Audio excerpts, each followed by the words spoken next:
ইকরা ইকরা ইকরা ইকরা ওয়ারাত্তিলিল কুরআনা তারতিলা।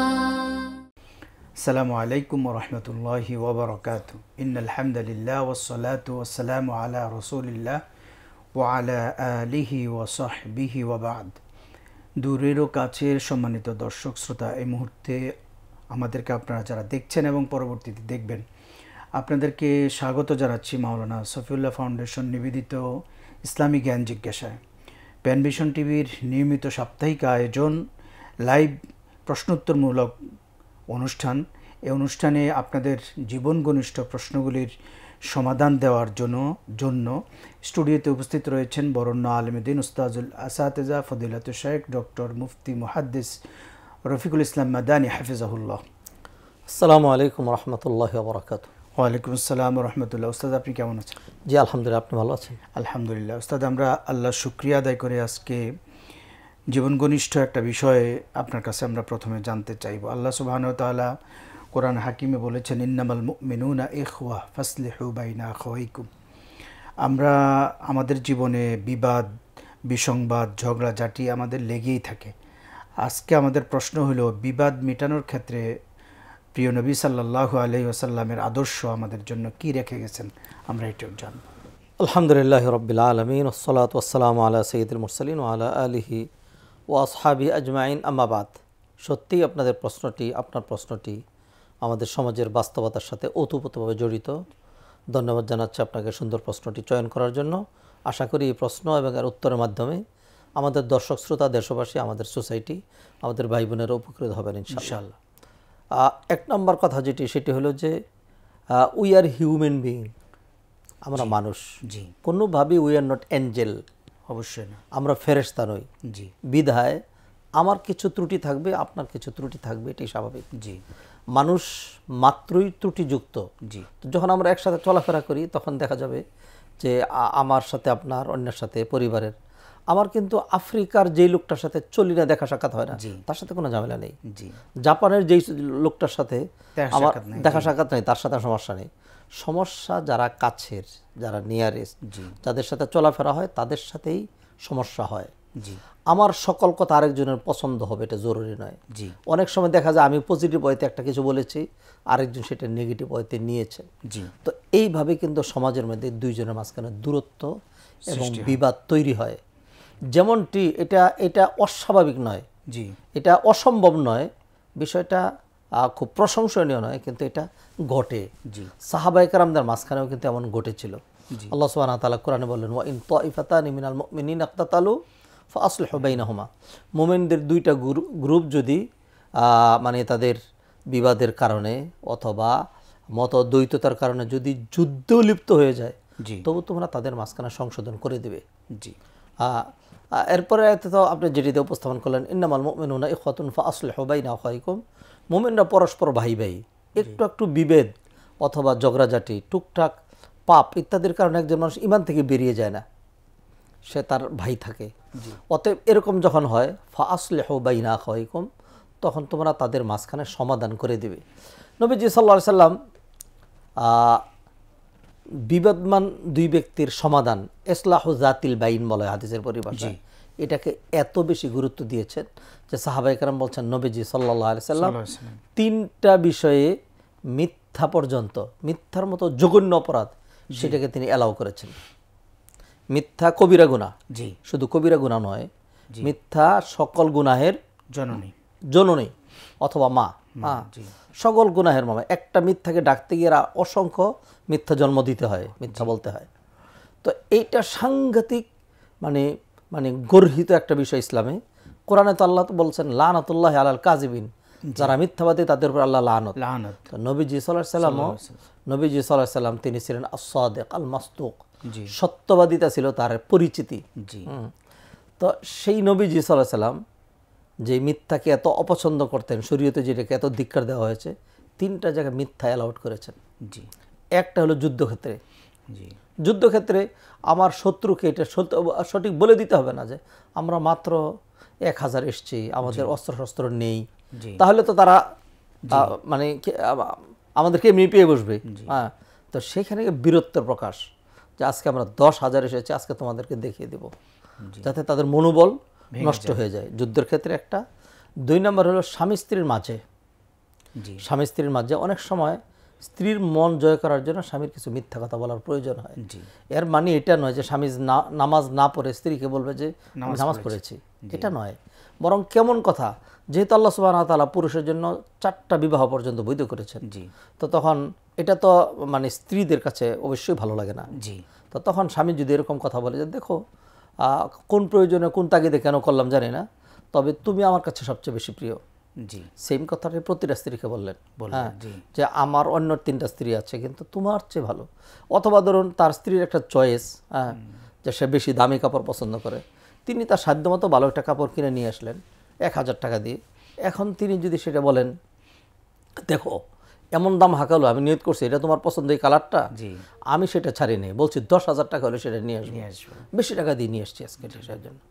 তো এইভাবে কথা বলে স্ত্রীর মন জয় করা, যাতে স্বামী স্ত্রীর মাঝখানে ভালোবাসা সম্পর্ক মজবুত থাকে, এটা হলো দ্বিতীয় ক্ষেত্র। আর 3 নম্বর হলো ফি ইসলাহি যাতিল বাইন, বিবাদমান 2 গ্রুপের মাঝখানে সমাধান করার জন্য। মানে এক পক্ষ গিয়ে বলবে যে আপনি খামাখা তাদের সাথে ঝগড়া করছেন, সে ভালো মানুষ, সে তো আপনাকে ভালোবাসে, সে তো আপনাকে পছন্দ করে, সে আপনার প্রশংসা করে, আবার সেম কথা তাকে বলবে। এইভাবে তাদের মাঝখানে দূরত্ব কমিয়ে দিবে।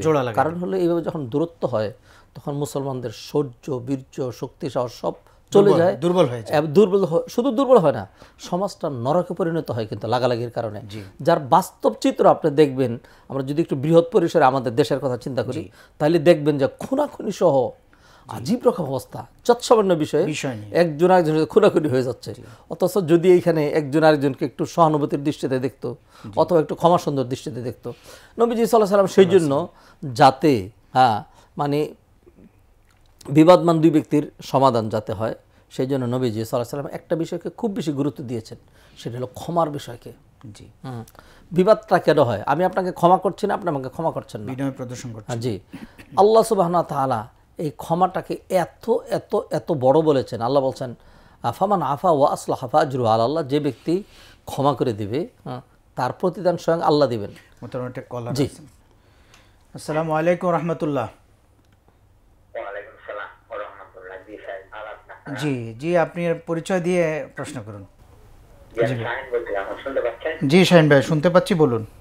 জি, আমার 3টি প্রশ্ন আছে। আমার প্রথম প্রশ্ন হলো যে এই যে মানে এখানে হলো যে সম্পদ, মানে পালিত সন্তান এবং দুধ সন্তান, এরা তো মানে ওয়ারিস হয় না। তো আমার পালিত সন্তান যদি থাকে অথবা দুধ সন্তান থাকে, তাহলে আমার সম্পদ তারাকে কিভাবে দিতে পারি, এটা একটা প্রশ্ন। আর আরেকটা প্রশ্ন হলো যে ওসিয়ত এবং দান কি যে কোনো মানুষকে করা যায় নাকি নির্দিষ্ট কোনো কাউকে, একটু জানাবেন। জি শুকরিয়া, আপনি শুনতে থাকুন, আমরা আসবো। মোহতারাম, আপনি আগের আলোচনায় ক্ষমার কথা বলছিলেন। জি, দুই গ্রুপের মাঝে অথবা 2 ব্যক্তির মাঝে যে সমস্যা তৈরি হয়, সেটা হলো নিশ্চয়ই কারো কোনো বিষয় আরেকজনের কাছে খুব জটিল, কঠিন এবং অমার্জনীয় মনে হওয়ার কারণে, সেই ক্ষেত্রে যদি ক্ষমার বিষয়টাকে মানুষ সুন্দর করে দেখে, তাহলে কিন্তু বিপদটা নিজের থেকে দূর হয়ে যায়। জি, তো আল্লাহ সুবহানাহু ওয়া তাআলা বলছেন ফামান আফা ওয়া আসলাহা ফাজরুহু আলাল্লাহ, যে কাউকে ক্ষমা করে দেয় তার প্রতিদিন আল্লাহ নিজে দিবেন। জি, পুরো কোরআন ঘাটলে আপনি দেখবেন মাত্র 3টা বিষয় আমরা পেয়েছি, যেটার পুরস্কার কি হবে এটা আল্লাহ সুবহানাহু ওয়া তাআলা ডাইরেক্ট উল্লেখ করেন নাই। একটা হলো সিয়াম, আল্লাহ বলছেন আস-সাওমু লি ওয়া আনা আজজি বিহি, বান্দা আমার জন্য রোজা রাখে, রোজার প্রতিদিন আমি নিজ হাতে দেব। জি, ফেরেশতারা শুধু লিখে রাখবে একটা রোজা রেখেছে, পুরস্কার কত হবে সেটা জানা নাই। 2 নম্বর হলো সবর, ইন্নামা ইউওয়াফাস সাবিরুনা আজরাহুম বিগাইরি হিসাব। 3 নম্বর হলো ক্ষমা। ক্ষমার একটা জ্বলন্ত উদাহরণ আল্লাহ সুবহানাহু ওয়া তাআলা কোরআনে তুলে ধরেছেন। মা আয়েশা রাদিয়াল্লাহু তাআলা আনহা, যিনি নবীজির পত্নী, আবু বকর রাদিয়াল্লাহু তাআলা আনহুর কন্যা, এই মা আয়েশা রাদিয়াল্লাহু তাআলা আনহার বিরুদ্ধে আপনারা জানেন একটা ইফকের মতো ঘটনা ঘটেছিল, অপবাদের ঘটনা ঘটেছিল। তো 1 মাস পর্যন্ত আল্লাহ সুবহানাহু ওয়া তাআলা ওহী বন্ধ রাখলেন, দেখার জন্য যে কে কি অবস্থানে যায়। 1 মাস পর আল্লাহ সুবহানাহু ওয়া তাআলা ওহী নাজিল করে সূরা নূর নাজিল করে জানিয়ে দিলেন মা আয়েশা রাদিয়াল্লাহু তাআলার চরিত্র কীরকম। নবীজি যেরকম ইন্নাকা আলা খুলুকিন আযীম, মহৎ চরিত্র অধিষ্ঠিত, যেহেতু মা আয়েশা তার জোড়া, অতএব তার চরিত্র ওই রকম যাতে নবীজির জোড়া হতে পারে। আল্লাহ সুবহানাহু ওয়া তাআলা জানাই দিলেন, এবং এটিও জানাই দিলেন কারা কারা এটার সাথে জড়িত। হ্যাঁ, ওয়াল্লাযী তাওয়াল্লা কিবরাহু মিনহুম লাহু আযাবুন আযীম, তাদের শাস্তির কথা আল্লাহ সুবহানাহু ওয়া তাআলা জানালেন। যাই হোক, নবীজি সাল্লাল্লাহু আলাইহি ওয়াসাল্লাম যখন বললেন, তখন দেখা গেল যারা সরাসরি এই ঘটনার সাথে জড়িত ছিল তাদের মধ্যে এক ব্যক্তির নাম ছিল মিস্তাহ বিন আসাস। জি, মিস্তাহ বিন আসাস আবু বকর রাদিয়াল্লাহু তাআলা আনহুর খুব সম্ভবত ফুফাতো বোনের মেয়ে, ভাগ্নে, এই ধরনের আত্মীয়, আবু বকর তার রিলেটিভ, এবং সে ছিল দরিদ্র। আবু বকর রাদিয়াল্লাহু তাআলা তার পৃষ্ঠপোষকতা করতেন। তো আবু বকর রাদিয়াল্লাহু তাআলা জানার পরে তিনি সোজা মানুষ ছিলেন, তো একদম বেঁকে বসলেন যে আমি কোশ্চিন কালেও মিস্তাহকে ক্ষমা করব না, আর সহযোগিতাও করব না, সহযোগ করব না। আল্লাহ সুবহানাহু ওয়া তাআলা তখন কোরআনে আয়াত নাজিল করলেন, ওয়ালা ইয়াতালি উলুল ফাদলি মিনকুম ওয়াস-সাআতি আন ইউতু উলিল কুরবা ওয়াল মাসাকিন ওয়াল মুহাজিরিনা ফি সাবিলিল্লাহ ওয়ালিয়াফু ওয়ালিয়াসফাহু। নবীজি এই আয়াত নাজিল হওয়ার পরে আবু বকরকে ডেকে এনে বলেন যে আবু বকর, তোমার সামনে আল্লাহ সুবহানাহু ওয়া তাআলা কোরআনে আয়াত নাজিল করেছেন যে তুমি কি চাও না যে আল্লাহ তোমাকে ক্ষমা করে দেন? তখন আবু বকর, আমি চাই না মানে আল্লাহ আমার সামনে কোরআন নাজিল করবেন? আমি কি এত বড় সৌভাগ্যবান ব্যক্তি? আমি তো চাই আল্লাহ আমাকে ক্ষমা করে দেন। তখন নবীজি বলেন, তুমি যদি মিস্তাহকে ক্ষমা করে দাও তাহলে আল্লাহ তোমাকে ক্ষমা করে দেবে। তখন আবু বকর রাদিয়াল্লাহু তাআলা তাকে ডেকে এনে বললেন যে যেহেতু তোকে ক্ষমা করলে আল্লাহ আমাকে ক্ষমা করে দিচ্ছেন, সেই জন্য আমি শুধু তোকে ক্ষমাই করছি না, যেহেতু তোর কারণে আমি আল্লাহর পক্ষ থেকে ক্ষমার গ্যারান্টি পাচ্ছি, সেই জন্য আগে যা পৃষ্ঠপোষকতা দিতাম এখন তার চেয়ে বাড়িয়ে দেবো। দূরত্ব কিন্তু তৈরি হয়ে গিয়েছিল। হ্যাঁ, তো সেইটার সমাধান নিজেই হয়ে গেল ক্ষমার মাধ্যমে। আমরা মনে করি যদি কোনো মানুষ এটা মনে করে যে আমরা তো মানুষ, নিজের দোষটা তো নিজের চোখে পড়ে না, কিন্তু আমারও তো ত্রুটি বিচ্যুতি আছে, তো সেই জন্য আমি যদি আরেকজনকে ক্ষমা করি তাইলে আমিও কিন্তু আরেকজনের কাছে ক্ষমা পেয়ে যাব, এটা হলো একটা দিক। আর যদি এরকম হয় না কেউ কাউকে ক্ষমা করছে না, তাহলে সমাজের অন্যান্য যারা আছে তাদের উচিত হবে তাদের সমস্যাটা দূর করে দেওয়া। একবার এক ঘটনা, সেটা হলো যে হাসান ইবনে আলী রাদিয়াল্লাহু তাআলা আনহু তিনি তওয়াফে যাচ্ছেন, তখন আরেক লোক এসে তাকে ধরলো যে ইমাম সাহেব, আমি তো একটা বড় সমস্যা, মুখের সমস্যা যদি সমাধান করে দিতেন। তখন তিনি তওয়াফ ছেড়ে দিয়ে তার সমস্যা সমাধান করতে চলে গেলেন। এরপর আরেকটা লোক, তিনি যখন ফিরে আসলেন তখন বলল যে আপনি তওয়াফ ছেড়ে দিয়ে তার সাথে সেই অন্য আরেকটা সমাধান করতে গেলেন, সেটার জন্য গেলেন। তখন তিনি বললেন অসুবিধা কোথায়? নবীজি সাল্লাল্লাহু আলাইহি ওয়াসাল্লাম বলেছেন, কোনো ব্যক্তি যদি কারো সমস্যা দূর করার জন্য, সমস্যা কীরকম, তার অর্থনৈতিক, তার পারিবারিক, তার সামাজিক, আরেকজনের সাথে তার বনাবনি হচ্ছে না, আরেকজনের সাথে ঝগড়াঝাটি হচ্ছে, এগুলি তো সমস্যা।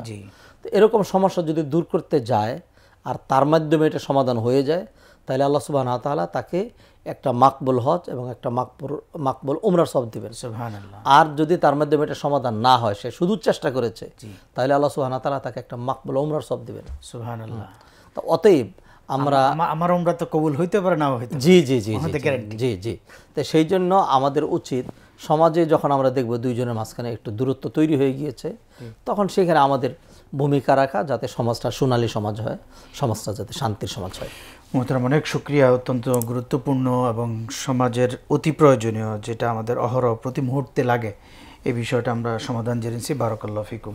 ওস্তাদ, এখানে যে ভাই প্রশ্ন করেছেন যে সম্পদ, দুধ সন্তান এবং পালিত সন্তান, এই দুই সন্তানের ক্ষেত্রে সম্পদ কিভাবে বন্টন হবে? দেখুন, একজন মানুষ যখন কাউকে দুধ পান করিয়ে বড় করে অথবা কোনো সন্তানকে যখন প্রতিপালন করে, তখন সত্যি তার সাথে কিন্তু অনেক মায়া হয়ে যায়। জি। তো শরীয়তের বিধানে যেহেতু তারা মিরাস হিসেবে সম্পদ পাচ্ছে না, সেই জন্য তাদের অনেকেরই টেনশন হয় যে আমি তাকে কিছুই দিতে পারবো না। আবার অনেকের সন্তান থাকে না, তাকেই প্রতিপালন করেছে এবং এই বাচ্চাও তাকেই বাবা মা মনে করে, তাকে বাবা মা ডাকে, বিবাহ শাদী যাবতীয় সব, তার দুঃখে দুঃখী আর তার সুখে সুখী, এরকম অবস্থা, কিন্তু সম্পদ দিতে পারবে না। তাহলে সেখানে করণীয় কি? করণীয়টা হলো, ইসলাম তো একটা কমপ্লিট, হ্যাঁ, এর মধ্যে সকল কিছুর সমাধান আছে। তো যেহেতু সে মিরাস হিসাবে কিছু পাচ্ছে না, তো আরেকটা সুযোগ আছে, সেটা হলো তিনি ওসিয়তের সুযোগ আছে। এবং ওসিয়তটা এরকম যে ওসিয়তের মাধ্যমে হয়তো এত সম্পদ পেয়ে যেতে পারে যেটা মিরাস হিসাবে হয়তো সে পেত না। ধরুন কারো ওয়ারিশান যদি বেশি হয়, তাহলে একজনের ভাগে কতটুকু পড়ে, যৎসামান্য পড়ে। কিন্তু একজন ব্যক্তির ওসিয়ত করার সুযোগ আছে তার সমুদয় সম্পত্তির 1/3 পর্যন্ত। তাহলে তিনি যদি ওসিয়ত করেন যে আমি মারা গেলে তোমরা আমার এই পুষ্যপুত্র অথবা আমার এই দুগ্ধপায়ী সন্তান, এদেরকে তোমরা আমার সম্পদ থেকে এত টাকা দিবা, এতটুকু জায়গা দিবা, এবার যে ওসিয়ত করেন, তাহলে তারাও পেল আর তার মনের আশাও পূর্ণ হলো, একবারে বঞ্চিত হলো না। এবং ওসিয়াত যেটা, এটা তো কোরআন হাদিস দ্বারা শরিয়া সম্মত। তো অতএব যদি তাদেরকে কিছু দিতে চান তাহলে ওসিয়াতের মাধ্যমে দিতে পারেন। মোহতারাম অনেক শুকরিয়া। ভাইয়ের আরেকটা প্রশ্ন ছিল, দান এবং ওসিয়াত এটা কি সবাইকে করা যাবে না এটা সন্তানের ক্ষেত্রে? না, দান এবং ওসিয়াত এটা সবার জন্য করা যাবে না। হ্যাঁ, কারণ হলো যারা যারা মিরাজ পায়, যাদের জন্য কোরআন হাদিসে মিরাজ সুনির্ধারিত আছে, জি, তাদের জন্য আর ওসিয়াত নেই। লা ওসিয়াত লি ওয়ারিসিন। জি, যাদের নবীজি বলছেন যারা ওয়ারিস হয়, হ্যাঁ, তাদের জন্য আর কোনো ওসিয়ত নেই, যাদের অংশটা আল্লাহর পক্ষ থেকে নির্ধারিত করা। অতএব ওসিয়ত করবে কাদের জন্য? ওসিয়ত করবে যারা মিরাজ থেকে কিছু পাচ্ছে না, এমন লোকের জন্য। যেমন ধরেন কি হইতে পারে, মামা সে পাচ্ছেন না, অথবা নিজের এখন যেটা আমরা আলোচনা করলাম পুষ্যপুত্র সে পাচ্ছে না, অথবা ধরুন শ্বশুর সেও তো পাচ্ছে না। তো এই ধরনের যারা পায় না সরাসরি, তাদের ক্ষেত্রে ওসিয়ত, অথবা ওসিয়ত কার ক্ষেত্রে? যে কোনো ক্ষেত্রে, মসজিদের জন্য, মাদ্রাসার জন্য, অথবা দূর কোনো ব্যক্তির জন্য, সাদাকা জারিয়ার জন্য। মোহতারাম অনেক শুকরিয়া। মোহতারাম আমাদের বর্তমান প্রেক্ষাপটে, বিশ্ব প্রেক্ষাপটে পরিপূর্ণ ইসলামী রাষ্ট্র বলতে যা বোঝায়, আমরা এখন কোথাও আমাদের সামনে এরকম নমুনা আমরা পুরোপুরি পাই না, আংশিক কিছুটা কোথাও কিছু অংশ আছে। এখন আমাদের ইসলামী রাষ্ট্রের কথা যখন বলা হয়, তখন ইসলাম যারা ভালোবাসেন না সে সমস্ত ভাইয়েরা প্রশ্ন তোলেন যে ইসলামী রাষ্ট্র যদি হয়ে যায় তাহলে আমরা হয়তো এই রাষ্ট্রে আমাদের কোনো অধিকার থাকবে না, এই রাষ্ট্রে হয়তো আমরা স্বাভাবিক চলাফেরা করতে পারবো না, আমরা কোণঠাসা হয়ে যাব। আমাদের কাজে ইসলামী রাষ্ট্র হওয়াটাকে ঠেকানো আমাদের নৈতিক দায়িত্ব।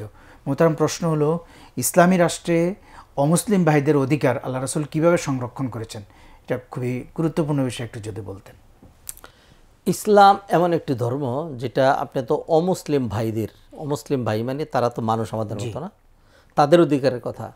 ইসলাম এমন একটি ধর্ম, এটা অন্য ধর্মের মতো দুই একটি আনুষ্ঠানিকতা অথবা কিছু ওয়ার্শিপ, কিছু কালচার অথবা কিছু রিচুয়ালস, এগুলি কিন্তু না। Islam is a complete code of life. আল্লাহ নিজে বলছেন, আলিয়াউমা আকমালতু লাকুম দীনাকুম ওয়া আতমামতু আলাইকুম নি'মাতি ওয়া রাদিতু লাকুমুল ইসলাম দীনা। অতএব এর মধ্যে কোনো কিছুকে উপেক্ষা করা হয় না। আপনি ধরুন, আপনি জীবজন্তুর কথা যদি বলেন, তাহলে জীবজন্তুর অধিকার সংরক্ষিত আছে কোরআনের মধ্যে, হাদিসের মধ্যে, দিন ধর্মের মধ্যে। নবীজি বলছেন, ইরহামু মানফিল আরদি ইয়ারহামুকুম মান ফিস সামা। জগতে যারাই আছে তোমরা তার প্রতি কি করবে? দয়া করবে। অন্য হাদিসে বলেন, মান লা ইয়ারহাম লা ইউরহাম। যে দয়া করতে জানে না সে দয়ার আশাও করতে পারে না। অতএব যেই ধর্মে একেবারে অপরিচিত ব্যক্তি, যে কোনো ব্যক্তি অথবা একটা জীবজন্তুর অধিকার পর্যন্ত সংরক্ষিত আছে, সেখানে আশরাফুল মাখলুকাত আদম সন্তান যারা আছে তাদের অধিকারের কথা আছে না? পূর্ণাঙ্গভাবেই আছে। অতএব অমুসলিম যারা আছে, যারা বিশেষ করে মুসলিম কান্ট্রিতে যারা থাকেন, তারা মুসলমানদের মতোই যাবতীয় সকল অধিকার ভোগ করবে। শুধুমাত্র একটাই তাদের মাঝখানে পার্থক্য, সেটা হলো তারা যেহেতু পূর্ণাঙ্গভাবে ধর্মে, ইসলাম ধর্মে বিশ্বাসী নয়, সুতরাং ইসলামের কতগুলো বিধিবিধান আছে এটা তাদের বর্তাবে না। একজন মুসলমানের উপর 5 ওয়াক্ত নামাজ ফরজ, এটা তার উপর ফরজ নয়। একজন মুসলমানের উপর জিহাদ করা ফরজ, এটা তার উপর ফরজ নয়। তার যেই সে যে গুনাহ করছে অথবা কুফরি করছে, সেটা শাস্তি আল্লাহ তাকে আখিরাতে দিবেন। হ্যাঁ, কিন্তু সে তার সকল অধিকার পাবে। মূলত ইসলামী রাষ্ট্রে যখন ইসলাম খোলাফা রাশিদের যুগে নবীজি সাল্লাল্লাহু আলাইহি সাল্লাম যখন মদিনা রাষ্ট্র কায়েম করলেন, তখন সেখানে অমুসলিমরা ছিল নাকি? ছিল না, সহাবস্থান ছিল। হ্যাঁ, এবং তারা কি পরিমাণ অধিকার ভোগ করতো। উমর রাদিয়াল্লাহু তাআলা জমানায় যখন মদিনা আক্রান্ত হচ্ছে, তো উমর রাদিয়াল্লাহু তাআলা অমুসলিমদেরকে বলেছিলেন যে তোমাদের জিজিয়া কর ফেরত নাও, আমরা জানি না যে বিশাল বড় যুদ্ধ হবে, আমরা তোমাদেরকে নিরাপত্তা দিতে পারবো কিনা। তখন তারা কি বলেছিল? যে আমরা আপনাদের সাথে কাঁধে কাঁধ মিলিয়ে যুদ্ধ করব। অতএব ইসলাম অমুসলিমদের যে অধিকার, সেইটাও দারুণভাবে সংরক্ষিত করেছে। কোরআনের সূরা মুমতাহিনা আল্লাহ সুবহানাহু ওয়া তাআলা বলছেন, লা ইয়ানহাকুমুল্লাহু আনিল্লাযীনা লাম ইউকাতিলুকুম ফিদ-দীন ওয়া লাম ইখরিজুকুম মিন দিয়ারিকুম আন তাবাররুহুম ওয়া তুকসিতু ইলাইহিম ইন্নাল্লাহা ইউহিব্বুল মুকসিতিন। যে সকল কাফেররা, অমুসলিমরা তোমাদের দিন ধর্মের বিরুদ্ধে অস্ত্র তুলে না, তোমাদেরকে ভিটিপাড়া থেকে উচ্ছেদ করে না, হ্যাঁ, এই ধরনের লোকজনের সাথে তোমরা ভালো ব্যবহার করবে, সুন্দর আচরণ করবে, আল্লাহ এটা তোমাদেরকে নিষেধ করছেন না, বরং আল্লাহ সুবহানাহু ওয়া তাআলা তোমাদেরকে ভালো আদেশ করার কথা বলছেন, যারা ভালো আচরণ করার কথা বলছেন, যারা ভালো আচরণ করে আল্লাহ তাদেরকে ভালোবাসেন, পছন্দ করেন। তাহলে এখানে এই ইসলাম কিন্তু একটু ভাগ করে ফেলেছে। সেখানে হলো যে কিছু অমুসলিম আছে, তাদের সাথে কোনো ভালো আমাদের হবে না। সেখানে আমাদের চোখটা রক্তচক্ষু হবে। ইয়া আইয়ুহাল্লাযীনা আমানু কাতিলুল্লাযীনা ইয়ালুনাকুম মিনাল কুফফার ওয়ালিয়াজিদু ফীকুম গিলযা। তোমাদেরকে দেখলেই যেন তাদের পিলে চমকে যায়, চোখ দূরে দেখলেই যেন তারা বুঝতে পারে যে আমাকে মনে হয় খেয়ে ফেলবে। কিছু মুসলিমদের সাথে আমাদের এইরকম আচরণ করা লাগবে। তাদের কথা আল্লাহ সুবহানাহু ওয়া তাআলা বলে দিয়েছেন, ইন্নামা ইয়ানহাকুমুল্লাহু আনিল্লাযীনা কাতালুকুম ফিদ-দীন। কলার আছেন। জি, আসসালামু আলাইকুম ওয়া রাহমাতুল্লাহ। ওয়ালাইকুম আসসালাম। বিষয় আরেকটি প্রশ্ন আছে যে আমার বাবা বেঁচে আছে এবং আমার দাদাও বেঁচে আছে, তো আমার দাদার সম্পর্কে আমার পোতারা পায় না, তো দাদা কি খুশি মনে পোতারায় কিছু সম্পত্তি দিতে পারে, কতটুকু দিতে পারে? মানে আমরা আপনার আগের প্রশ্নে এটার জবাব মোহতারাম দিয়েছেন, আপনি শুনতে থাকুন, আমরা আসবো ইনশাল্লাহ।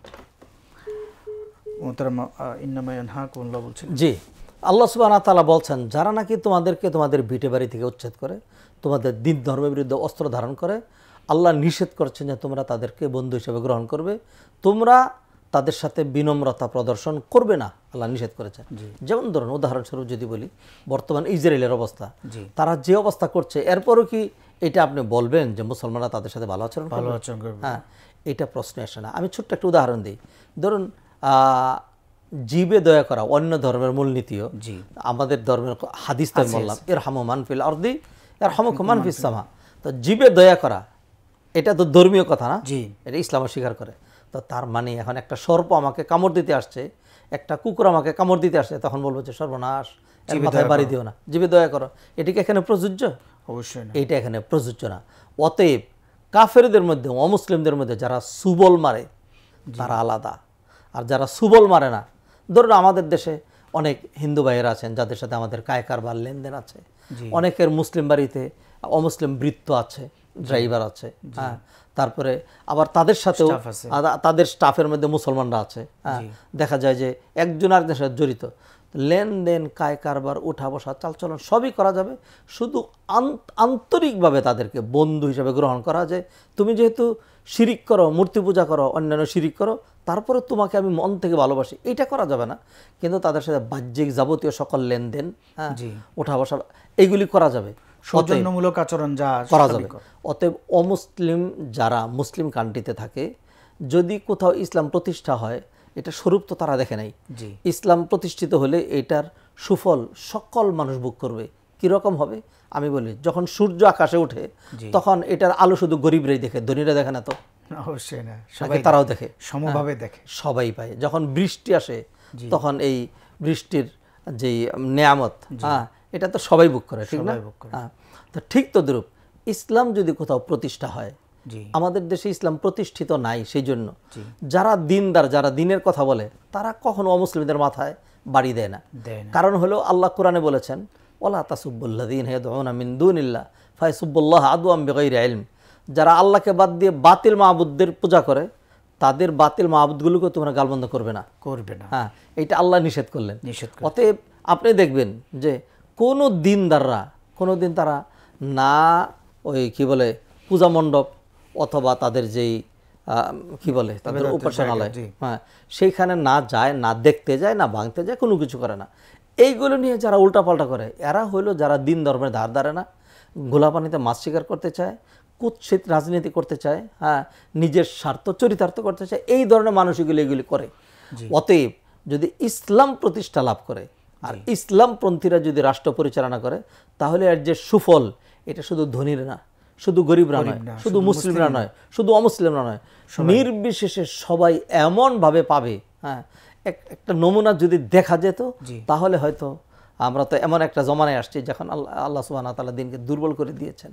নবীজি হাদিসে বলছেন, বাদা আল ইসলামু গরিবান ওয়া সায়াউদু গরিবান, ইন্নাল ঈমান লা ইয়ারিজু ইলাল মাদিনা কামা তারিজুল হাইয়াতু ইলা জুহরিয়া। লাইট থেকে দূরে গেলে যেরকম আলো কমে যায়, নবুয়তের জমানা থেকে আমরা ১৫০০ বছর পরে চলে এসেছি, বিধায় সে আলোটাও নিষ্প্রভ বিমলিন হয়ে যাচ্ছে। সেই জন্য আমরা ইসলামের সুফল কাকে বলে সেটা দেখলাম না। তা আমরা কামনা করি, দোয়া করি যে পরীক্ষামূলক তো আপনারা অনেক কিছুই দেখেছেন, জি, পরীক্ষামূলক অনেক কিছু দেখেছেন, বহু নিষ্পেষণ, বহু জুলুম, বহু অত্যাচার, বহু সহ্য করেছেন, হ্যাঁ, বঞ্চিত হয়েছেন, জান গিয়েছে, মান গিয়েছে, সব কিছু গিয়েছে, সবই তো দেখলেন। ইসলামটাও দেখেন, পরীক্ষামূলক দেখতে পারেন, দেখেন যে এর মধ্যে কি আছে। মোহতারাম, অনেক শুকরিয়া। আমরা একটু বিরতিতে যাব। সম্মানিত দর্শক শ্রোতা, দেখছিলেন আপনাদের প্রিয় অনুষ্ঠান ইসলামী জ্ঞান জিজ্ঞাসা, মাওলানা সফিউল্লাহ ফাউন্ডেশন নিবেদিত আজকের এই প্রশ্নোত্তর আসরে আমরা একটু বিরতিতে যাচ্ছি। আশা করছি ফিরে এসে আপনাদেরকে আমাদের সাথে পাবো ইনশাআল্লাহ। ইকরা ইকরা ইকরা ইকরা ওয়ারাত্তিলিল কুরআনা তারতিলা। সম্মানিত দর্শক শ্রোতা, বিরতির পর পুনরায় আপনাদেরকে স্বাগত জানাচ্ছি আপনাদের প্রিয় অনুষ্ঠান ইসলামী জ্ঞান জিজ্ঞাসা। আপনাদের জীবন ঘনিষ্ঠ প্রশ্নগুলির উত্তর দিচ্ছেন স্টুডিওতে সদয় উপস্থিত হয়ে বরেণ্য আলেমে দ্বীন উস্তাজুল আসাতিজা ডক্টর হাফিজ মুফতি মুহাদ্দিস রফিকুল ইসলাম মাদানী হাফিজাহুল্লাহ। উস্তাদ, আমাদের প্রশ্ন হলো কারো বিপদে পাশে দাঁড়ানো। আমরা সমাজে খুব ভয়ঙ্কর একটা চিত্র দেখি, যেটা আগে এমনটা ছিল না, 10 বছর আগেও ছিল না। বাংলাদেশে বিশেষ করে মানুষ যখন বিপদে পড়ে, ছিনতাই হচ্ছে, অ্যাক্সিডেন্ট হচ্ছে, ডুবে মারা যাচ্ছে, শক করে মারা যাচ্ছে, তখন তার পাশে দাঁড়ানো, তাকে উদ্ধার করার পরিবর্তে কিছু ভাই ভিডিও করেন, কিছু ভাই লাইভ করেন, কিছু ভাই নিয়ে কমেন্ট করেন। আসলে মুসলিম হিসেবে, মানুষ হিসেবে আমাদের করণীয়টা কি ওই মুহূর্তে? দেখুন, আপনি প্রশ্নের লাস্টে যেটা বললেন মানুষ হিসাবে, জি, মানুষ তো তার স্ট্রাকচারের কারণে অথবা অবয়বের কারণে মানুষ হয় না। মানুষ হয় তার মানবতা, তার আকল, তার বিবেক, তার অ্যাক্টিভিটিস, এগুলি দিয়ে মানুষ হয়। জি, কিছু মানুষ আছে তার অ্যাক্টিভিটিস, কিছু মানুষ তার অ্যাক্টিভিটিস, তার আখলাক এবং তার নৈতিকতা বিবর্জিত অবস্থায় তাকে এমন মানে ধ্বংসের অতল গহ্বরে নিক্ষেপ করে দেয় যে এত নিচে একটা জানোয়ারও যায় না। এই ধরনের মানুষের ক্ষেত্রে আল্লাহ সুবহানাহু ওয়া তাআলা বলেছেন উলাইকা কাল আনআম, জি, দে আর এজ লাইক এজ অ্যানিমেলস, জানোয়ার, বালহুম আদাল, বরং তার চেয়েও আরও নিকৃষ্ট। সূরা হাশর আল্লাহ বলছেন কামাথালি শাইতান ইয ক্বালা লিল ইনসানি কুফর ফালাম্মা কাফারা ক্বালা ইন্নী বারিউম মিনকা ইন্নী আখাফুল্লাহ রাব্বুল আলামিন। যারা বেশি খারাপ হয়ে যায় এরা শয়তানের চেয়েও খারাপ হয়ে যায়। হ্যাঁ, শয়তানও বলে যে তোমার মতো এত খারাপের সাথে আমি শয়তান সম্পর্ক রাখি না। তো অতএব মানুষ যদি মানুষ থাকে, হ্যাঁ, তখন তার জন্য কিছু বিধিবিধান প্রযোজ্য। আর যখন মানুষ এত বেশি খারাপ হয়ে যান তাকে নিয়ে কী বলবো? আপনি যেটুকুন বললেন যে দুঃখ দুর্দশা বিপদ মুহূর্তে একজন দৌড়ে এসে তাকে সহযোগিতা করবে, না করে ভিডিও করছে, এটা আপনি বললেন। আমি তো আরও জঘন্য কথা বলি, সেটা হলো যে এমনও দেখা গেছে যে একজন অ্যাক্সিডেন্ট করে মৃত্যুর সাথে পাঞ্জা লড়ছে, আরেকজন এসে তার মানিব্যাগটা নিয়ে যাচ্ছে, আরেকজন তার মোবাইলটা নিয়ে যাচ্ছে। এইগুলো কোনো মানুষের পক্ষে সম্ভব নয়। এর উল্টা নবীজি সাল্লাল্লাহু আলাইহি ওয়াসাল্লাম যেটি বলেছেন যে কোনো মানুষ যখন সমস্যাগ্রস্ত হয় তখন তার পাশে দাঁড়ানোর ফজিলত যেটা নবীজি বলছেন মান নাফাসা আন মুসলিমিন কুরবাতান মিন কুরাবিদ দুনিয়া নাফাসাল্লাহু আনহু কুরবাতান মিন কুরাবি ইয়াউমিল কিয়ামা। কোনো মানুষ যদি তার একজন ইমানদার ভাইয়ের দুনিয়ার ছোট্টখাট্ট একটা সমস্যা দূর করে দেয়, তাহলে আল্লাহ সুবহানাহু ওয়া তাআলা এই লোকটার কিয়ামতের দিন বিশাল বড় বড় সমস্যা সেগুলো আল্লাহ সুবহানাহু ওয়া তাআলা দূর করে দেবেন। অতএব মানুষ মানুষের জন্য, এবং বিশেষ করে উম্মাহ মুহাম্মাদিয়া, আমরা যারা নিজেদেরকে খাইরুল উমাম অথবা শ্রেষ্ঠ উম্মত বলি, the nobles creation of almighty আল্লাহ সুবহানাহু ওয়া তাআলা, আমরা যারা মনে করি আমাদেরকে আল্লাহ সুবহানাহু ওয়া তাআলা কিছু মিশন এবং কিছু ভিশন দিয়ে আমাদেরকে সৃষ্টি করেছেন। আল্লাহ সুবহানাহু ওয়া তাআলা বলছেন কুনতুম খায়রা উম্মাতিন উখরিজাত লিন্নাস, তোমরা শ্রেষ্ঠ মানব, তোমাদের সৃষ্টির লক্ষ্যই হলো মানব কল্যাণ সাধন করা। নবীজি হাদিসে বলছেন খায়রুন নাস আনফাউহুম লিন্নাস, মানুষের মধ্যে সেই সবচেয়ে বেশি উত্তম যে মানুষের উপকার করে। অতএব মানুষ মানুষের জন্য, মানুষ বিপদে পড়লে মানুষের পাশে দাঁড়ায়। এখানে কিন্তু দল মত ধর্ম নির্বিশেষে যে কেউ, ধরুন একজনের ঘরে আগুন লেগেছে অথবা একজন একটা অ্যাক্সিডেন্ট হয়েছে, আমি কি তখন এটা চিন্তা করবো যে সে কি মুসলিম নাকি অমুসলিম? আমার কি এটা চিন্তা করা উচিত যে সে কি পুরুষ নাকি মহিলা? অবশ্যই না। যে কেউ হোক, এগুলি তো সিচুয়েশন আছে, তার পাশে ঝাঁপিয়ে পড়তে হবে। আর যদি এই ধরনের মানে মানুষ মানসিকতা নিয়ে তার সহযোগিতা করে, আল্লাহর পক্ষ থেকে রিওয়ার্ড পাবে দুনিয়া এবং আখিরাতে। আর যারা এর উল্টাটা করে, ধিক্কার দেওয়ার কোনো ভাষা নাই। যে একজন হয়তো এইটা না করে তিনি যদি ভূমিকা রাখতেন তাহলে একটা কিছু করতে পারতেন। জি। তবে যদি এরকম হয় যে একজন মানুষ সমস্যা হয়েছে, 10 জন সহযোগিতা করছেন, আমার আর সেখানে যাওয়ার দরকার নাই, আমি গেলে সেখানে আর ঝামেলা বাড়বে, বিধায় আমি সেটা না করে আমি এটা ভিডিও করে লোকজনকে জানালাম। জি। যদি এই নিয়তে হয় তাহলে এইটাও ভালো কাজ। তার যেই প্রয়োজনটা ছিল তাৎক্ষণিক এটা পূরণ হয়ে গেছে। জি জি জি, এখন এটাও ভালো কাজ। সৎ নিয়তে আমি জানালাম মানুষদেরকে। তবে অধিকাংশ ক্ষেত্রে কেন এমনটি হয় জানেন? সেটি হলো মানুষ শুধুমাত্র নিজের ফলোয়ার, নিজের ভিউয়ার এটা বাড়ানোর জন্য এবং দুনিয়ার এই নিকৃষ্ট কিছু কামাই রোজগার বাড়ানোর জন্য মানুষ এই ধরনের কাজগুলো করে।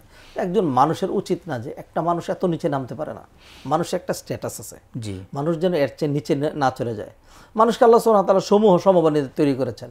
মানুষ যদি তার পজিটিভটা অ্যাপ্লাই করে, চেষ্টা সাধনা করে, ভালো কাজ করে, তাহলে সে উপরে উঠতে উঠতে উঠতে এত উপরে উঠবে যে উপরে ফেরেশতাও যেতে পারে না। সুবহানাল্লাহ। মোহতারাম, অনেক শুকরিয়া। আমাদের ফেসবুকে বাবু ভাই তিনি প্রশ্ন করেছেন যে আসসালামু আলাইকুম, আমার বাবা দ্বিতীয় বিয়ে করেছে, কিন্তু যে মেয়েকে বিয়ে করেছেন সে মেয়ের আগে বিবাহ হয়েছিল, তার ঘরে একজন মেয়ে সন্তান আছে, উনি তো আমার সৎ বোন হয়, এই বোনকে কি বিয়ে করা যায়? দয়া করে একটু জানাবেন। মানুষের জন্য 3 প্রকার বোন বিবাহ করা হারাম। 3 প্রকার বোন। একটা হলো সহোদর বোন, জি, আরেকটা হলো বৈমাত্রেয়, বৈমাত্রেয় মা আলাদা, জি জি, আরেকটা হলো বই পিতৃয়, বই পিতৃয়। তো এই 3টার মধ্যে কি এটা পড়ে? এই 3টার মধ্যে এটা পড়ে না। জি, হ্যাঁ, এই 3টার মধ্যে এটা পড়ে না। যেহেতু আরেকটা যদি দুধ বোন হয়, জি, তাহলে সেটাও পড়ে না। অতএব যদি তার বাবা বিয়ে করেছেন মহিলাকে, মহিলার আগের সন্তান আছে, জি, তাকে সে বিয়ে করতে পারবে কিনা? এই মাসালাটা আরও একটু গভীরভাবে একটু দেখা দরকার। যে কারণ হলো যে এটা তার কি ধরনের বোন হয়, কারণ এই মহিলাটা তার মাও না, বাবা বিয়ে করেছে সেই হিসেবে মা, সেই হিসেবে, জি, তো বাবা বিয়ে করেছে সেই হিসাবে মা। এই মহিলার সাথে তার পর্দা লাগবে না, সেটা আলাদা বিষয়। জি, হ্যাঁ, কিন্তু এই মহিলার সন্তান এখন তার জন্য মাহরাম হবে কিনা, জি, এটা মাহরাম হবে না। যদি মাহরাম না হয় তাহলে বিবাহ করা বৈধ হবে। কারণ 3 প্রকার বোন, যদি বাবা একজন হয়, জি, অথবা মা একজন, মা একজন যদি হয়, নিজের আপন মা, অথবা বই সহোদর, বাবা মা একজনই, আরেকটা হলো যে মা একজন বাবা আলাদা, বাবা একজন, এখানে একটাও নাই। জি, এই 3টার মধ্যে পড়ে না, বিদায় তার সাথে মানে পর্দাও লাগবে না, পর্দা লাগবে এবং খুব সম্ভবত এটা বিবাহ বৈধ হইতে পারে। জি, মোহতারাম শুকরিয়া। আমরা একটা গুরুত্বপূর্ণ প্রশ্ন ভাই করেছেন যে আশরাফুল মাখলুকাত আমরা বলি মানুষকে, তিনি বলছেন এই পরিভাষাটা কি কোরআন হাদিস সম্মত কিনা? আমরা যে মানুষকে আশরাফুল মাখলুকাত, জি জি, পরিভাষাটা কোরআন হাদিস সম্মত। এটা নিয়ে যারা করেন একেবারে হুবহু শব্দ এটি যদি নাও হয়, সৃষ্টির সেরা মানুষই সৃষ্টির সেরা, ফেরেশতারা নয়। জি, আল্লাহ সুবহানাহু ওয়া তাআলা মানুষকে ওয়ালাকাদ কাররামনা বানি আদম, আল্লাহ তাদেরকে অধিক সম্মান দিয়েছেন। এটাও তো একটা প্রমাণ, এটাও একটা প্রমাণ। এটা তারপরে হলো আল্লাহ সুবহানাহু ওয়া তাআলা সকল ফেরেশতাদেরকে দিয়ে মানুষকে সেজদা করিয়েছেন, কিন্তু কোনো মানুষদেরকে দিয়ে আল্লাহ সুবহানাহু ওয়া তাআলা ফেরেশতাদেরকে সেজদা করেননি। জি, অনেক শুকরিয়া। জি, অতএব মানুষ এখানে এটা যা শব্দগত যে হুবহু এই শব্দটা কোরআন এবং হাদিসে আসছে কিনা, যদি নাও আসে কোনো অসুবিধা নেই, যেহেতু এটা কোরআন হাদিসের যে মূল থিম তার সাথে সাংঘর্ষিক নয়, সেজন্য মানুষ আশরাফুল মাখলুকাত। মোহতারাম, অনেক শুকরিয়া। আমরা সর্বশেষ প্রশ্ন, রাসূল সাল্লাল্লাহু আলাইহি সাল্লাম জীবনে সর্বশেষ তার শব্দগুলি কি ছিল? অর্থাৎ এবার জানতে চেয়েছেন রাসূলের জীবনের শেষ মুহূর্তে কোন বিষয়গুলিকে গুরুত্ব দিয়েছেন? নবীজি সাল্লাল্লাহু আলাইহি সাল্লাম দুনিয়া থেকে যখন চলে যাচ্ছেন, উম্মতের মায়ায় তিনি আমাদেরকে গুরুত্বপূর্ণ গাইডলাইনগুলো দিয়েছেন। যেমন একটি হলো নবীজি বলছেন, তারাকতু ফীকুম আমরাইন লান তাদিল্লু মা তামাসসাকতুম বিহিমা কিতাবাল্লাহ সুন্নতি, আমি তোমাদের জন্য কোরআন এবং হাদিস রেখে যাচ্ছি। জি, কোরআন এবং হাদিসকে ধরে থাকবে। নবীজি আরও তিনি বলতেন, আসসালাত আসসালাত ওমা মালাকাত আইমানুকুম, জি, আমি চলে যাচ্ছি, তোমরা সালাতকে আঁকড়ে ধরে থাকো, ওমা মালাকাত আইমানুকুম, আর তোমাদের অধীনস্থ যারা আছে তাদের উপর জুলুম অত্যাচার কিন্তু করো না। নবীজি সাল্লাল্লাহু আলাইহি সাল্লাম স্ত্রীদের ক্ষেত্রে তারপর দুর্বল নারী যারা আছে তাদের প্রতি যেন অত্যাচার না করা হয়, নবীজি সেই উপদেশগুলো দিয়েছেন। জি। অতএব নবীজি সাল্লাল্লাহু আলাইহি সাল্লাম তিনি আমাদেরকে আরো ভয় করেছিলেন, লাল ফাকরা আখশা আলাইকুম ওয়ালাকিন আখশান তুবসাত আলাইকুমুদ দুনিয়া। জি। আমি তোমাদের জন্য দারিদ্রতা আর ভয় করছি না, তোমাদের জন্য আমি ভয় করছি যে তোমাদের অনেক মাল সম্পদ হয়ে যাবে আর তোমরা সেটা নিয়ে প্রতিযোগিতা করতে শুরু করবে। সেই জন্য নবীজি আমাদেরকে উপদেশ দিলেন ফাত্তাকুদ দুনিয়া ওয়াত্তাকুন নিসা, তোমরা দুনিয়াকে ভয় করবে এবং রমণীদেরকেও ভয় করবে। অতএব নবীজি সাল্লাল্লাহু আলাইহি সাল্লাম আমাদেরকে যে এই যে একটা উপদেশ দিয়ে গেলেন তারাক্তু ফিকুম আমরানি, এর ভিতরে আমি মনে করি সব আছে। কোরআন সুন্নাহকে আঁকড়ে ধরে থাকা এবং বিশেষ করে দ্বীন ইসলামের মৌলিক বিষয় যেটি সালাত, সালাতকে আঁকড়ে ধরে থাকা। এবং আরেকটি বিষয় সেটা হলো মানুষের উপর আমরা যেন জুলুম না করি, যারা অধীনস্থ তাদের ক্ষেত্রে যেন নবীজি যেমন অন্য হাদিসে বলেন ইত্তাকুল্লাহ ফি নিসাইকুম ফাইন্নাকুম আখাযতুমুহুন্না বিআমানাতিল্লাহ ওয়াস্তাহলালতুম ফুরুজাহুন্না বিকালিমাতিল্লাহ। তোমরা তোমাদের নারীদের ক্ষেত্রে আল্লাহকে ভয় করবে, তোমরা তাদেরকে বৈধ করে নিয়েছো আল্লাহকে সাক্ষী করে। তো অতএব এইখানে যেন খেয়ানত না হয়, অতএব আমরা যেন দুর্বলের উপরে অত্যাচার না করি, সালাতকে যেন আমরা অবজ্ঞা না করি, কোরআন হাদিস যেন ছেড়ে না দিই। মোহতারাম, আমরা শেষ করব আপনার কথা থেকে আর একটা বিষয়, আমাদের গৃহপরিচারিকা যারা আমাদের হেল্প করেন পরিবারের কাজে, মেয়ে ছেলে স্টাফ, তাদের ক্ষেত্রে অনেক সময় আমরা দুরকম আচরণ করি। আমরা খাচ্ছি, তাদেরকে নিচে বসায় খাওয়াচ্ছি। আমরা যে খাটে শুই তাদেরকে ওই খাটে শুইতে দেই না। আমরা যে প্লেটে খাই তাদেরকে ওই প্লেটে খাইতে দেন। আমরা যেই মানের খাবার খাই তাদেরকে বাসি পচা আগের দিনের পুরনো, এইটা আমাদের সমাজে প্রচলিত। আমরা যতদূর জানি অভিজাত ফ্যামিলিগুলিতে এটা বেশি, নিচু ফ্যামিলিতে কম। মোহতারাম, আপনার রাসূলের শেষ নাসিহার মধ্যে যেহেতু এই কথাটা এসছে, রাসূলের সুন্নাহ অনুযায়ী একটু নাসিহা। জি, আমি একটু আপনার সাথে দ্বিমত পোষণ করব। যেটা আমাদের সমাজে প্রচলিত অভিজাত এবং সাধারণ ফ্যামিলি বলা হয়, এটা তো তার অ্যাক্টিভিটিস, তার আচার আচরণ বলে দিবে কি অভিজাত। আমরা অভিজাত মনে করি যার বাড়ি গাড়ি বিত্ত বৈভব অনেক কিছু আছে, অভিজাত মনে করছি তথাকথিত অভিজাত। জি, যার তথাকথিত যার আচরণ এতটা নিচু যে যেই লোকটা তার মাথার গাম পায়ে ফেলে কাজ করার কারণে আমি আরামে থাকলাম, জি, তার প্রতি আমি কৃতজ্ঞ হলাম না, তার প্রতি আমি মানে সদয় হলাম না। হ্যাঁ, অতএব এটা তো হাদিসের দারুণভাবে নিষেধ করেছেন নবীজি সাল্লাল্লাহু আলাইহি ওয়াসাল্লাম। নবীজি বলছেন যদি তোমাদের কৃতদাস হয়, আমাদের কাজ যারা করে তারা তো কৃতদাস না, যদি কৃতদাস হয় তাহলে তোমরা যা খাবে তাদেরকে তাই খাওয়াইতে হবে, তোমরা যা পড়বে তাদেরকে তাই পড়াইতে হবে, মূলনীতি। যদি মূলনীতি, এবং নবীজি বলছেন যদি তোমরা তাদেরকে এমন কোনো কাজ দাও যেটা কঠিন, তাহলে সেই কাজে তোমরা তাকে কি করবা? সহযোগিতা করতে হবে। তো অতএব যারা এই ধরনের কাজ করেন এগুলি নিঃসন্দেহে পরিত্যাজ্য এবং এগুলি কঠিনকালেও উচিত নয়। মানুষকে মানুষের মতো, আলহামদুলিল্লাহ এই দিকটা আমরা দেখেছি যে আমি তবে মদিনায় যখন পড়াশোনা করতাম তখন তো আরবরা তো মনে করেন তারা একসাথে খাওয়া দাওয়া করে, এবং তাদের দেশে এরকম পরিবেশ আছে, রাস্তাখানে খাচ্ছে। দেখা গেল আমাদের বাংলাদেশে ভাইরা যারা নাকি ওই ক্লিনিং এবং এই ধরনের কাজগুলো যারা করেন, হ্যাঁ জি, একেবারে এই খাবার মধ্যেই একজন বলে ফেলো সদিক তাল, হ্যাঁ বন্ধু আসো, হ্যাঁ, এবং অন্য কেউ বলবে না যে এই লোকটাকে ডাক দিলা। আসার পরে এরা নিজেই গুস্তে করে তার সামনে দিয়েছে, খাও আগে খেয়ে নাও। বলে যে আমি কাজ করতেছি, আনাফি সুগল, বলে যে খাল্লি বালি সুগল, রাহো কাজ পরে রাখো, আগে খেয়ে নাও। হ্যাঁ, তো এটা কিন্তু একটা ভালো আদর্শ। জি, তা আমাদের উচিত একই গাড়িতে আমরা একই সাথে বসতে পারি, সে চালায় নিতে পারে, বসে থাকতে পারি, কিন্তু যখন খেতে বসছি তখন সে আমার সাথে বসতে পারে, সে টাইপের আলাদা। এগুলো পরিত্যাজ্য কালচার, এগুলো মুসলিমের বাদ দিতে হবে, এটা মুসলমানদের কালচার নয়। বরং আমরা যদি তাদেরকে এইভাবে নিজেদের ভাইয়ের মতো মনে করি, নিজেদের আপনের মতো মনে করি, তারাও কিন্তু আমাদের বেশি আপন হবে, নিজের জানটা আমাদের জন্য ধরে দেবে। আনাস রাদিয়াল্লাহু তাআলা নবীজির সেবা করতেন। হ্যাঁ, আনাস রাদিয়াল্লাহু তিনি বলছেন খাদিমতু নবী সাল্লাল্লাহু আলাইহি ওয়াসাল্লাম 10 বছর নবী খেদমত করেছি। আমি বাচ্চা মানুষ ছিলাম, কত উল্টাপাল্টা করতাম, কিন্তু কোনো কাজে নবীজি আমাকে কি কেন এই প্রশ্নটা করেন নাই, কেন তুমি এটা করলে অথবা কেন এটা করলে না, এমন প্রশ্নটিও করা লাগে নবীজি করেন নাই। হ্যাঁ, অতএব আমাদের জন্য উত্তম আদর্শ আছে, লাকাদ কানা লাকুম ফি রাসূলিল্লাহি উসওয়াতুন হাসানাহ। তিনি খাদেমদের সাথে, সাহাবায়ে কেরামের সাথে যেমন আচরণ করতেন, আমাদের উচিত ওইরকম আচরণ করা। মোহতারাম, অনেক শুকরিয়া, জাযাকাল্লাহ, বারাকাল্লাহ ফি ইলমিক ওয়া কারামিক। আমরা আজকে আপনার মধ্য দিয়ে অত্যন্ত জীবন ঘনিষ্ঠ অনেকগুলো বিষয় জেনেছি বিশুদ্ধভাবে, এবং আমাদের ভিউয়ার্স যারা আছেন তারাও জানবেন, এখন যারা দেখছেন পরবর্তী যারা দেবেন। আল্লাহ সুবহানাহু ওয়া তাআলা আপনাকে উত্তম জাযা দান করুন। বারাকাল্লাহু ফিকুম। আমিন। সম্মানিত দর্শক শ্রোতা, আপনারা শুনছিলেন আপনাদের প্রিয় অনুষ্ঠান ইসলামী জ্ঞান জিজ্ঞাসা। আমরা আজকে অত্যন্ত জীবন ঘনিষ্ঠ বেশ কিছু বিষয় আপনাদের সামনে কোরআন ও হাদিসের আলোকে মোহতারাম তুলে ধরেছেন। আশা করছি এই প্রোগ্রামগুলি আপনারা দেখবেন এবং শেয়ার করবেন, এবং পারিবারিক প্রোগ্রামগুলিতে এগুলি দেখানোর ব্যবস্থা করবেন। সম্মানিত ভাইরা, ওস্তাজ বলেছেন লাকাদ কানা লাকুম ফি রাসূলিল্লাহি উসওয়াতুন হাসানা।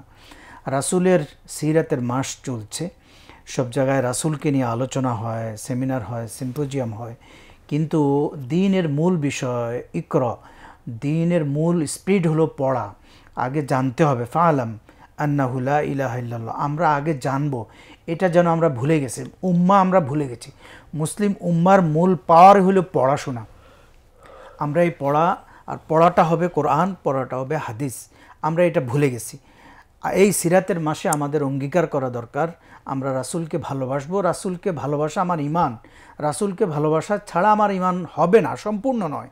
কাজেই রাসূলকে ভালোবাসতে হলে আগে রাসূল সম্পর্কে আমাদেরকে জানতে হবে, রাসূলের জীবনী জানতে হবে, সিরা জানতে হবে। সিরাতের মাসে চলুন আমরা একটু অঙ্গীকার করি, ওয়াদা করি, অন্তত একটি সিরাতের বই হলো এই মাসে আমরা শেষ করব, পড়ব, এবং সিরা সম্পর্কিত প্রশ্নগুলি যারা জানেন, হাল ইয়াস্তাবিল্লাযীনা ইয়ালামুন ওয়াল্লাযীনা লা ইয়ালামুন, যারা জানে আর যারা জানে তারা যেহেতু সমান না, যারা জানে তাদের কাছে আমরা যাব এবং সিরা নিয়ে আমাদের জানার কৌতূহলগুলি আমরা জেনে নিব, এবং রাসূলকে রাসূলের মতো করে যেন আমরা সুন্নাহ অনুযায়ী ভালোবাসতে পারি। আল্লাহ আমাদেরকে সেই তৌফিক দান করুন। ওমা তৌফিক ইল্লা বিল্লাহ। ওয়া সাল্লাল্লাহু আলা নাবিয়িনা মুহাম্মদ ওয়া আলা আলিহি ওয়া সাহবিহি ওয়া বা'দ। ওয়াসসালামু আলাইকুম ওয়া রাহমাতুল্লাহি ওয়া বারাকাতুহু।